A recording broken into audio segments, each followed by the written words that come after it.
Hello, good morning. My name is Urvashi Mokhara. હું આજે તમને એક મુઠ્ઠી રાઈ વિશે કહીશ. એક વિધવા સ્ત્રી હતી, તેને એક જ પુત્ર હતો. તે તેના પુત્રને લાડકોડથી ઉછેરતી હતી. એક દિવસ તેનો પુત્ર બીમાર પડ્યો.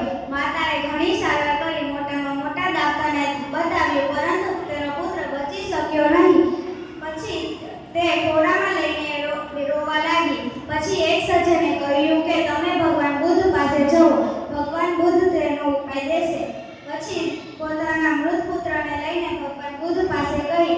પછી તે ભગવાન બુદ્ધે કહ્યું કે તારા પુત્રને સજીવન કરવા માટે મારી આગળ એક ઉપાય છે.